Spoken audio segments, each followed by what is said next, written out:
Hi, village സ്പേസിലേക്ക് എല്ലാവർക്കും സ്വാഗതം. എല്ലാവർക്കും സുഖമല്ലേ? നമ്മളിപ്പോൾ ഓണത്തിൻ്റെ ആയിട്ടുള്ള ഐറ്റങ്ങളൊക്കെയാണ് നമ്മൾ ചെയ്തുകൊണ്ടിരിക്കുന്നത്. ഇനിയും വരും ദിവസങ്ങളിൽ കഴിവത് ഓണത്തിൻ്റെ ആയിട്ടുള്ള വിഭവങ്ങൾ, ഒരുപാട് ഐറ്റങ്ങൾ, കറികളുണ്ട് ഓണത്തിന് സദ്യയ്ക്ക് വിളമ്പുന്ന ആ രീതികളൊക്കെ. അപ്പോൾ കഴിവതും നമുക്കതൊക്കെ ഓരോന്നോരോന്ന് ചെയ്തെടുക്കാം. അപ്പോൾ ഇന്ന് നല്ല പച്ചയ്ക്ക് വച്ച കുറച്ച് മാങ്ങ ഇട്ടിട്ടുണ്ട്. അപ്പോൾ ഈ മാങ്ങ ഉണ്ട് നല്ല അടിപൊളിയായിട്ടൊരു കടുകുമാങ്ങ അച്ചാറാണ് നമ്മൾ ചെയ്യുന്നത്. നമ്മൾ മാങ്ങ അച്ചാർ നേരത്തെ ചെയ്തു, പക്ഷേ അതുപോലല്ല കടുകുമാങ്ങ അച്ചാർ. ഇപ്പോൾ എങ്ങനെയാണ് ചെയ്യുന്നതെന്ന് നോക്കാം അല്ല. അപ്പോൾ നല്ല പച്ചയ്ക്ക് പച്ച മാങ്ങയാണ് നമുക്ക് കിട്ടിയിരിക്കുന്നത്. ഇപ്പം നമ്മുടെ നാട്ടിലൊക്കെ ഈ മാങ്ങയുടെ സീസണൊക്കെ കഴിഞ്ഞെന്നാണ് എനിക്ക് തോന്നുന്നത്. കാര്യം നമ്മുടെ നാട്ടിലെ മാങ്ങ അല്ല ഇത്. ഇപ്പം നമ്മൾ നെടുമ്പൊക്കെ പൊട്ടിച്ചുണ്ടോ, കറ പോലും പോട്ടില്ല. വെള്ളത്തിൻ്റെ അകത്തോട്ട് കൊടുക്കാം. ഇപ്പം ഈ മാങ്ങാച്ചാർ ഏത് ചെയ്താലും പച്ച മാങ്ങ ഇട്ടുകയാണെങ്കിൽ അതായിരിക്കും ഏറ്റവും നല്ലത്. ഇപ്പം ജഡുമെല്ലാം ഓടിച്ച് നമ്മൾ വെള്ളത്തിൻ്റെ അകത്തോട്ടിട്ട് നല്ല വൃത്തിയായിട്ട് കഴുകിയെടുക്കണം.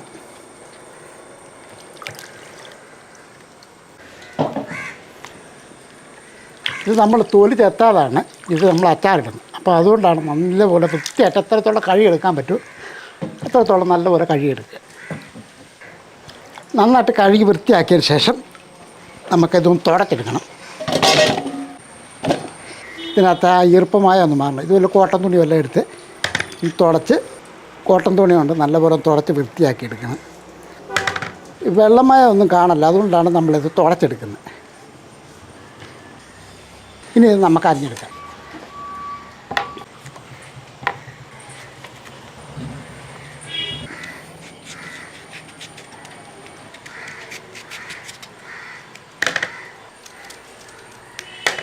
നമ്മുടെ നാട്ടിൽ സീസൺ സമയത്തെന്ന് പറഞ്ഞാൽ മാങ്ങയ്ക്ക് അധികം വിലയൊന്നുമില്ല. പക്ഷേ ഇപ്പം ഒരു രക്ഷയില്ല കേട്ടോ. ഇപ്പം നല്ല വില തന്നെ മാങ്ങയ്ക്ക്.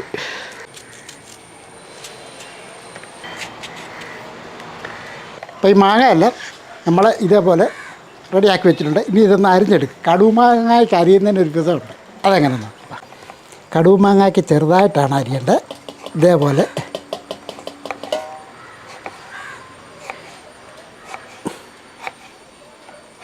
വേണ്ട.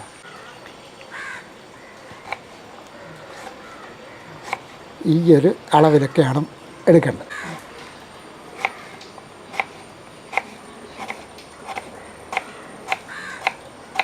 നമ്മൾ തിറുതി പിടിച്ച് ചെയ്യരുത്. പെതുക്കെ ചെറുതായിട്ട് വേണം ഇത് അരിഞ്ഞെടുക്കാൻ.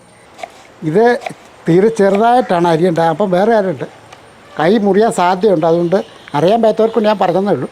അതുകൊണ്ട് വളരെയേറെ ശ്രദ്ധിച്ച് സൂക്ഷ്മതയോട് കൂടി തന്നെ വേണം ഇത് അരിഞ്ഞെടുക്കാനായിട്ട് കേട്ടോ. ഞാനൊരു 1.5 കിലോ മാങ്ങയാണ് ഈ കടുമാങ്ങയൊക്കെ മേടിച്ചിരുന്നത്. അതാണ് ഞാൻ 2 മാറ്റിയിട്ടുണ്ട് കേട്ടോ. അപ്പോൾ ഇതേപോലെ തന്നെ വേണം നമുക്ക് ബാക്കിയും കൂടെ അരിഞ്ഞെടുക്കാനായിട്ട്. അപ്പോൾ മാങ്ങയൊക്കെ നമ്മൾ ചെറുതായിട്ട് അരിഞ്ഞു വെച്ചു. ഇതേപോലെ വേണം കടുമാങ്ങയൊക്കെ അരിഞ്ഞെടുക്കാനായിട്ട്. നമ്മൾ മാങ്ങ അരിഞ്ഞോണ്ടിരുന്നപ്പോൾ നല്ല വെയിലായി, ഇപ്പോഴത്തെ മഴയായി. ഇനി നമുക്ക് ഇതിനാവശ്യമുള്ള കുറച്ച് പൊടികളുണ്ട്, അതൊക്കെ ഒന്ന് പുരട്ടി വെക്കും. അപ്പോൾ ഇത് നമുക്ക് ഈ മാങ്ങയ്ക്ക് ആവശ്യമുള്ള ഉപ്പ് പൊടി ഇതേപോലെ ഈ ഒരളവിൽ നമുക്ക് ഉപ്പ് പൊടി ഇട്ട് കൊടുക്കാം. ഒരു 1/2 ടീസ്പൂൺ അളവിൽ മഞ്ഞൾപ്പൊടിയും ഇട്ട് കൊടുക്കാം. ഇനി നമുക്കിതിൻ്റെ അകത്തോട്ട് ഞാൻ 1 ടീസ്പൂൺ അളവിൽ കായപ്പൊടിയും കൂടി ഇട്ട് കൊടുക്കുകയാണ്. ഒരു 1/4 ടീസ്പൂൺ അളവിൽ ഉലുവാപ്പൊടിയും കൂടെ ഇട്ട് കൊടുക്കും. അപ്പോൾ ഇതെല്ലാം കൂടെ നല്ലപോലെ ഒന്ന് മിക്സ് ചെയ്ത് വെക്കും.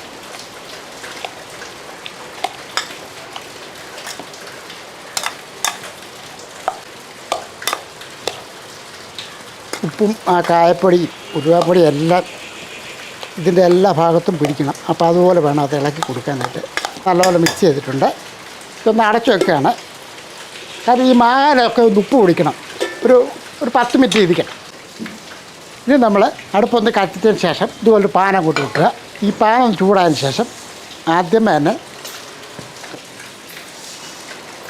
ഒരു 1.5 ടേബിൾ സ്പൂൺ കടുക് അങ്ങോട്ട് ഇട്ട് കൊടുക്കുകയാണ്. ഒരു 1.5 ടേബിൾ സ്പൂൺ കടുകിട്ട് ആ പാൻ്റെ അകത്തോട്ട് ഇട്ടതിന് ശേഷം ഒന്ന് ഇളക്കി കൊടുക്കുക.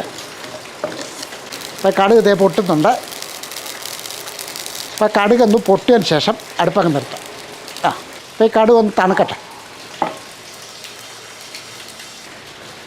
ഇതൊന്ന് തണുത്തതിന് ശേഷം ഇതേപോലെ ഒരു ജാറിൻ്റെ അകത്തോട്ട് ഇട്ട് കൊടുക്കുക. അപ്പോൾ ഇത് നല്ലപോലെ ഒന്ന് പൊടിക്കണം കേട്ടോ. ഒന്ന് പൊടിച്ചോണ്ട് വരട്ടെ. ഇപ്പോൾ നമ്മൾ കടുകെല്ലാം ഒന്ന് പൊടിച്ചിട്ടുണ്ട്. ഇത് ഇവിടെ ഇരിക്കട്ടെ. ഇനി നമുക്ക് ആ കടുമാങ്ങ അച്ചാറിൻ്റെ പരിപാടി തുടങ്ങും. ഇതേപോലെ ഒരു ചീനച്ചട്ടി അങ്ങോട്ട് വെക്കുക, കത്തിക്കട്ടെ. നമ്മൾ ഇത്രയും വിശദമായിട്ടൊക്കെ ഇത് പറയുകയും കാണിക്കുകയൊക്കെ ചെയ്യുന്നതെന്ന് വെച്ചാൽ ഒരു പക്ഷേ അറിയാൻ പറ്റാത്തവരുണ്ടെങ്കിൽ ഇതേ രീതിയിലൊക്കെ ചെയ്തോട്ടെ എന്ന് വിചാരിച്ചാണ് കേട്ടോ. അപ്പോൾ നമ്മുടെ ചീനച്ചട്ടി ചൂടായതിന് ശേഷം കുറച്ച് നല്ലെണ്ണ അങ്ങോട്ട് ഒഴിക്കുക. ഒരു 50 ഗ്രാം അടുത്ത് നല്ലെണ്ണ ഉണ്ട് കേട്ടോ. നല്ലെണ്ണ ചൂടായതിന് ശേഷം ഇനി നമുക്ക് 1 ടീസ്പൂൺ അളവിൽ കടുക് കൂടി ഇട്ട് കൊടുക്കുകയാണ്. ആ കടുക് ഒന്ന് പൊട്ടിയതിന് ശേഷം ഒരു നുള്ളു ഉലുവയും കൂടെ ഇതിൻ്റെ കൂട്ടത്തിടുകയാണ്. നമുക്ക് ആദ്യമേ വെളുത്തുള്ളി അങ്ങോട്ട് ഇട്ട് കൊടുക്കും. ഇതൊരു 10 രൂപ വെളുത്തുള്ളി ഉണ്ടായിരുന്നു. നമ്മളത് മുറിച്ചാണ് 2ആയിട്ടൊക്കെ മുറിച്ചാണ് വെച്ചിരിക്കുന്നത്. വെളുത്തുള്ളി ഒന്ന് ഇളക്കി കൊടുത്തതിന് ശേഷം ഒരു കഷ്ണം ഇഞ്ചി അരിഞ്ഞ് വെച്ചിരിക്കുന്നത്, 2-3 പച്ചമുളക്, ഇതെല്ലാം കൂടെ ഒന്ന് ഇട്ട് കൊടുക്കുക.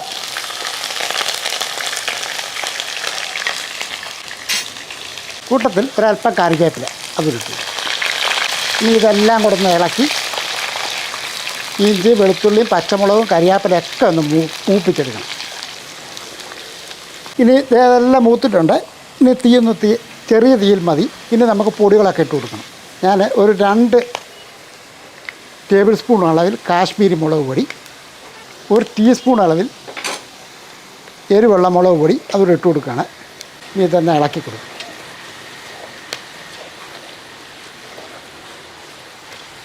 എന്ന് ഇളക്കി ഈ പൊടികളുടെ ആ പച്ച ചുവയൊന്ന് മാറണം. പൊടികളുടെ ആ പച്ചച്ചുവ മാറിയ ശേഷം ഒരല്പം വിനാഗിരി നമ്മൾ ഒഴിക്കുകയാണ്. ഞാൻ ഒരു 2 ടേബിൾ സ്പൂൺ അളവിൽ വിനാഗിരിയുടെ ഒഴിച്ചു കൊടുക്കുകയാണ്.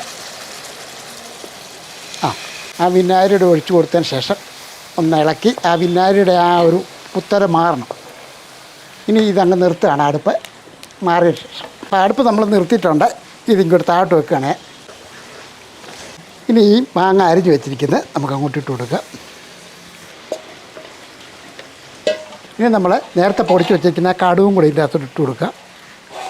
കാരണം ഇത് ഇരുമ്പിൻ്റെ ഒരു ചീനച്ചട്ടി നല്ല ചൂടായത്, അതുകൊണ്ടാണ് ഞാൻ അടുപ്പിൽ നിന്ന് മാറ്റി വെച്ച്. ഇനി ഇതൊന്ന് ഇളക്കി കൊടുക്കുക.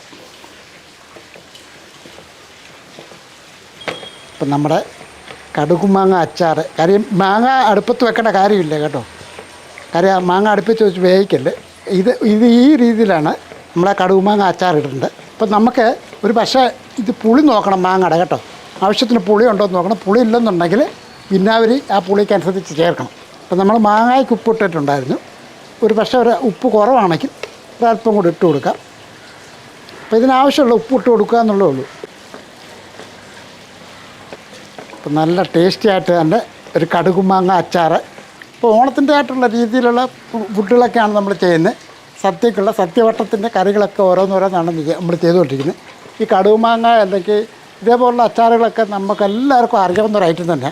ഞാൻ നേരത്തെ പറഞ്ഞ പോലെ അറിയാൻ പറ്റാത്തവർക്ക് വേണ്ടി നമ്മളൊന്ന് പരിചയപ്പെടുത്തുന്നു മാത്രമേ ഉള്ളൂ. അപ്പം നല്ല ടേസ്റ്റോട് കൂടി നമ്മൾ ആ കടുകുമാങ്ങ അച്ചാർ ഇട്ടിട്ടുണ്ട്. ഇതേപോലെ ഒരു പാത്രത്തിലോട്ട് മാറ്റുകയാണ്. അപ്പോൾ ഈ രീതിക്ക് വേണം കടുകുമാങ്ങയ്ക്ക് അരിഞ്ഞെടുക്കാനായിട്ട്. മാങ്ങ അരിഞ്ഞെടുക്കാൻ. അതുപോലെ ഈ മാങ്ങയുടെ ഉപ്പും പുളിയും ഒക്കെ നമ്മൾ നോക്കണം കേട്ടോ.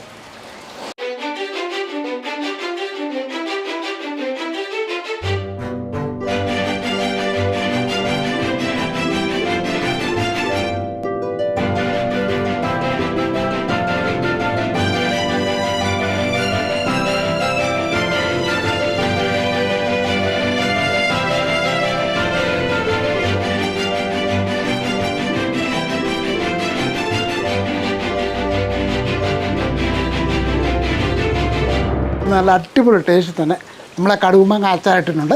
ഇത് ഇന്ന് എടുക്കരുത്, നാളെ എടുക്കണം. പിറ്റേ ദിവസം എടുത്ത് കഴിക്കണം. എന്നാലേ ആ മാങ്ങ അച്ചാറിൻ്റെ ടേസ്റ്റ് കിട്ടത്തുള്ളൂ കേട്ടോ. അപ്പോൾ തീർച്ചയായിട്ടും ഇതേപോലെ അച്ചാറുണ്ടാക്കിയിട്ട് നല്ലൊരു കുപ്പിക്കകത്തോ എല്ലാം ഇട്ട് വെച്ചിട്ട് അങ്ങനെ വേണം അത് എടുക്കാനായിട്ട്. അപ്പോൾ 1-2 ദിവസം ഇരിക്കുമ്പോൾ ടേസ്റ്റ് കൂടും. നല്ല രുചികരമായ ഒരു കടുമാങ്ങ അച്ചാറാണ്. ഈ രീതിയിൽ നിങ്ങൾ ചെയ്തിട്ടുണ്ടെങ്കിൽ ചെയ്ത് നോക്കാൻ നിങ്ങൾക്ക് എല്ലാവർക്കും ഇഷ്ടപ്പെടും. ഇനി ഒരു കാര്യം കൂടെ, നമ്മുടെ ചാനൽ സബ്സ്ക്രൈബ് ചെയ്യാണ്ടെങ്കിൽ സബ്സ്ക്രൈബ് ചെയ്തേക്കണം, ലൈക്ക് ചെയ്യണം, ഷെയർ ചെയ്യണം, കൊടുത്താൽ ബെൽ ബട്ടൺ മറക്കാതെ അമർത്തിയേക്കണം. വേറൊരു വീഡിയോ ആയിട്ട് പെട്ടെന്ന് വരാം. ബൈ.